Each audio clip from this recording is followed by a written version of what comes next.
Hello दोस्तों, स्वागत है आपका हमारे चैनल में।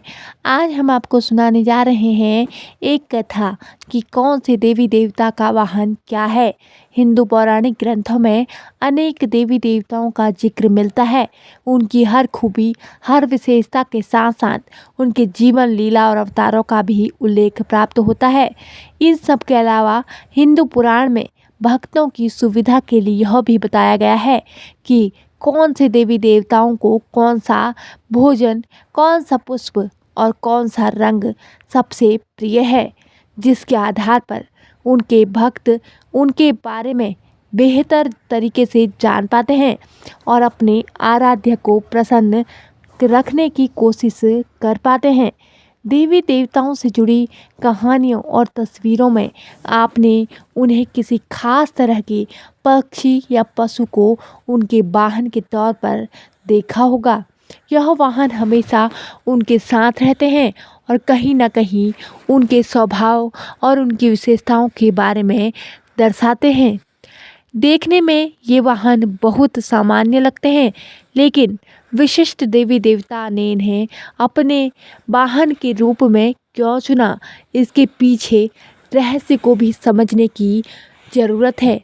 आइए जानते हैं प्रसिद्ध देवी देवताओं और उनके वाहनों के पीछे छिपी कहानी को। भगवान शंकर और नंदी बैल ना सिर्फ भगवान शिव का वाहन है, बल्कि उनके गणों में सर्वश्रेष्ठ भी माना गया है। बैल बहुत ताकतवर और शक्तिशाली होने के बावजूद शांत रहते हैं और यह महादेव के स्वभाव को भी दर्शाता है। भोलेनाथ भी शक्तिशाली होने के बावजूद शांत और संयमित रहते हैं। इसके अलावा नंदी के 4 पैर हिंदू धर्म के 4 स्तंभ क्षमा, दया, दान और तप के प्रतीक है। नंदी सफ़ेद रंग का बैल है जो स्वच्छता और पवित्रता का भी ज्ञान करवाता है। नंबर 2, कार्तिकेय और मोर। पौराणिक कथाओं के अनुसार भगवान कार्तिकेय की तपस्या और सार्थक क्षमताओं से प्रसन्न होकर स्वयं भगवान विष्णु ने उन्हें यह वाहन भेंट किया था। मोर चंचलता का प्रतीक है और उसे अपना वाहन बनाना इस बात को दर्शाता है कि कार्तिकेय ने अपने मोर रूपी चंचल मन को अपने वश में कर लिया है। नंबर 3, माता दुर्गा। माँ दुर्गा की सवारी शेर, दुर्गा को शक्ति कहा जाता है और सिंह स्वयं शक्ति, बल, पराक्रम, शौर्य और क्रोध का प्रतीक है। शेर की यह सभी विशेषताएं माँ दुर्गा के स्वभाव में मौजूद है। शेर की दहाड़ की ही तरह माँ दुर्गा की हुंकार भी इतनी तेज है जिसके आगे कोई भी आवाज़ सुनाई नहीं दे सकती। नंबर 4, देवी सरस्वती और हंस की जोड़ी। सांकेतिक भाषा में हंस जिज्ञासा और पवित्रता का प्रतीक कहा जाता है। ज्ञान की देवी सरस्वती को हंस से बेहतर और कोई वाहन नहीं मिल सकता। माँ सरस्वती का हंस पर विराजित होना इस बात को दर्शाता है कि ज्ञान के जरिए ही जिज्ञासा को शांत किया जा सकता है। नंबर 5, भगवान विष्णु और गरुड़। भगवद गीता में इस बात का उल्लेख मिलता है कि भगवान विष्णु के भीतर ही समस्त सृष्टि का निवास है। वे सबसे ताकतवर हैं। गरुड़ देव को भी अधिकार और दिव्य शक्तियों से लैस दर्शाया गया है। नंबर 6, धन की देवी लक्ष्मी और उल्लू की सवारी। उल्लू दिन में नहीं देख पाता, वह रात का जीव है। यह इस बात की ओर इशारा करता है कि लक्ष्मी जी की कृपा व्यक्ति को अंधकार से मुक्त कर सकती है। उल्लू शुभता और संपत्ति का भी प्रतीक है। वर्तमान समय में यह कहा जाता है कि अत्यधिक धन संपदा को प्राप्त कर व्यक्ति उल्लू बुद्धिहीन हो जाता है। इसलिए देवी लक्ष्मी और उल्लू साथ साथ चलते हैं। नंबर 7, कृष्ण और गाय। कृष्ण को ग्वाला भी कहा जाता है। वे बचपन से ही गायों के साथ खेलते कूदते रहे। कृष्ण की हर तस्वीर में आपको उनके आसपास गाय भी जरूर नजर आएगी। यह कहना गलत नहीं होगा कि कृष्ण का चित्र गाय की तस्वीर के बगैर पूरा नहीं लगता।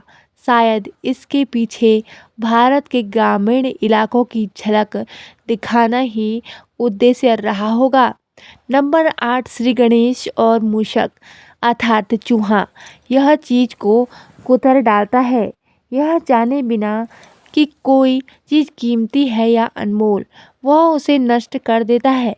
इसी तरह बुद्धिहीन और कुतर्की व्यक्ति भी बिना सोचे समझे अच्छे बुरे हर काम में बाधा उत्पन्न करते हैं। श्री कृष्ण गणेश ने मूषक पर सवारी कर कुतर्कों और अहित चाहने वाले लोगों को वश में किया है। नंबर 9, पिशाच के आसन पर बैठते हैं हनुमान जी।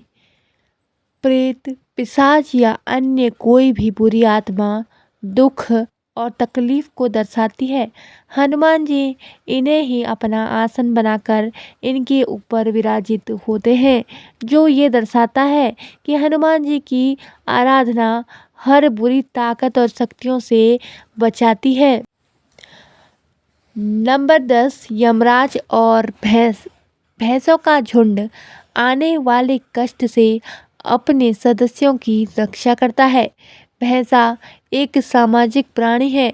वह देखने में खतरनाक लगता है, लेकिन बिना वजह किसी को नुकसान नहीं पहुंचाता। यह इस बात को दर्शाता है कि अगर हम अपने परिवार और संबंधियों के साथ मिलकर रहेंगे तो किसी भी मुश्किल का सामना कर सकते हैं। शायद इसलिए मौत के देवता यमराज ने भैंसे को अपना वाहन बनाया है। नंबर 11, स्वान यह भैरवनाथ का प्रिय वाहन है। विशेषकर कृष्ण स्वान को तो भैरवनाथ का ही प्रतीक माना जाता है।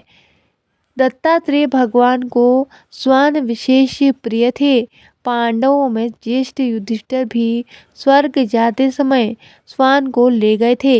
यह एक स्वामी भक्त पशु है, लेकिन विभाग ने श्वान अपराधियों को पकड़ने में सहायता करते हैं। इनकी ग्रहण शक्ति बड़ी तेज होती है। नंबर 12, हाथी इंद्र देवता का वाहन ऐरावत हाथी है। हाथी के दर्शन यदि प्रातःकाल हो जाएं तो शुभ माना जाता है।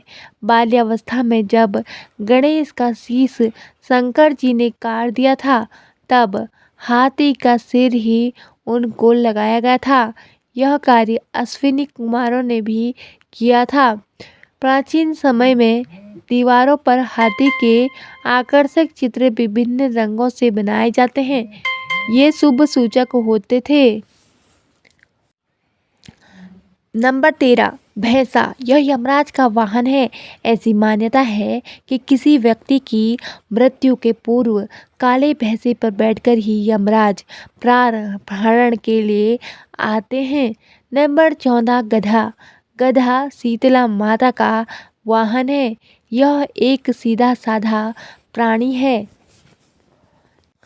नंबर 15, मृग मृग एक चंचल प्राणी है। यह किसी देवता का वाहन तो नहीं, परंतु इसका संबंध शंकर जी से है। वे मृग चर्म ही धारण करते हैं। कई मृगों की नाभि क्षेत्र से कस्तूरी नामक औषधि प्राप्त होती है। नंबर 16, कछुआ समुद्र मंथन के अवसर पर कछुए की भूमिका महत्वपूर्ण रही थी। मद्रांचल पर्वत की मथनी बजाकर कछुए की पीठ पर ही मंथन कार्य संपन्न किया गया था। सनातन धर्म में कर्मावतार का विशेष महत्व है। भगवान विष्णु ने ही कूर्मावतार ग्रहण किया था। कछुआ अंतर्मुखी होता है और विपरीत परिस्थितियों में अपने इंद्रियों को वश में रखता है। नंबर 17, नाग भगवान विष्णु तो शेषशायी हैं। शिव जी अपने कंठ में सर्प को हार के रूप में धारण करते हैं। भगवान श्री कृष्ण ने यमुना नदी में कालिया नाग का उद्धार कर सभी को उसके भय से मुक्ति किया था। भारतीय संस्कृति में नाग पंचमी पर नाग पूजन किया जाता है। अश्व अश्व सूर्य देव का वाहन है। सूर्य देव के रथ को 7 अश्व की आवश्यकता होती है। संपूर्ण विश्व में अश्व को शक्ति का प्रतीक माना जाता है। मशीन की गुणवत्ता अश्व शक्ति से ही परखी जाती है। अश्व स्वामी भक्त होता है। यह चंचल चपल होता है। नंबर 19 बानर। आदिकाल से ही वानर का मानव जाति से संबंध रहा है। मनुष्य को वर्तमान स्वरूप पूर्व के वानर का ही विकसित स्वरूप है। भगवान श्री राम ने तो वानर सेना की सहायता से ही लंका पर विजय प्राप्त की थी। हमारे पूज्य आदरणीय देवता श्री हनुमान जी का स्वरूप भी एक विशालकाय तेजस्वी बुद्धिमान वानर रूप ही है। उन्होंने अपनी वाकपटुता से ही रावण के छक्के छुड़ा दिए थे। नंबर 20 हंस। यह माता सरस्वती का वाहन है। यह पवित्रता का प्रतीक है। कुछ धार्मिक ग्रंथों में गायत्री माता तथा ब्रह्मा जी के वाहन भी हंस है। यह नीर विवेकी होते हैं। नंबर 21 बाघ। बाघेश्वरी माता का वाहन बाघ है। यह जंगल में रहता है। यह जंगल में प्राणियों का शिकार करता है। भगवान शंकर जी भी बाघंबर धारण करते हैं। नंबर 22 कबूतर। कामदेव की पत्नी रति का वाहन कबूतर है। प्राचीन समय में कबूतर संदेशवाहक का कार्य करते थे। इसे शांति का प्रतीक कहा गया है। कबूतरों को खाने के लिए दाने डालना शुभ माना जाता है। नंबर 22 तोता। तोता कामदेव का वाहन है। यह सुंदर पक्षी है। इससे बातचीत करने पर कुछ ही दिनों में यह हूबहू नकल करके बोलने लगता है। विश्व में अनेक प्रजातियों के तोते पाए जाते हैं। इनकी वाकपटुता तथा सुंदरता के कारण इन्हें घरों में पाला जाता है। वर्तमान समय में इन्हें पालने पर प्रतिबंध है। आश्रम में रहने वाले तथा डाकुओं के क्षेत्र में रहने वाले तोतों की कहानी प्रसिद्ध है, जिसमें संगति के परिणाम की शिक्षा दी जाती है। माता सीता ने भी अनेक पक्षी पाल रखे थे। ऐसा वर्णन श्री रामचरितमानस में है। नंबर 24 कौवा। कौवा शनिदेव का वाहन है। पौराणिक ग्रंथों में घोड़ा, हाथी, भैंसा, शियार, मोर, सिंह, गधा, हंस भी शनिदेव के वाहन हैं। सामान्यतः कौवा एक निषिद्ध प्राणी है। इसकी उम्र लंबी होती है। कौवों के संबंध में कई अंधविश्वास प्रचलित हैं। श्राद्ध पक्ष में कौवों का विशेष महत्व है। घर की छत पर कौवों के लिए भोजन रखा जाता है। कहा जाता है कि छत पर कौवों के बोलने से अतिथि आगमन का संकेत होता है। नंबर 25 बिल्ली। बिल्ली को राहु का वाहन बतलाया जाता है। राहु तथा केतु छाया ग्रह माने जाते हैं। इनका प्रभाव जातक के जीवन में उथल पुथल मचा देता है।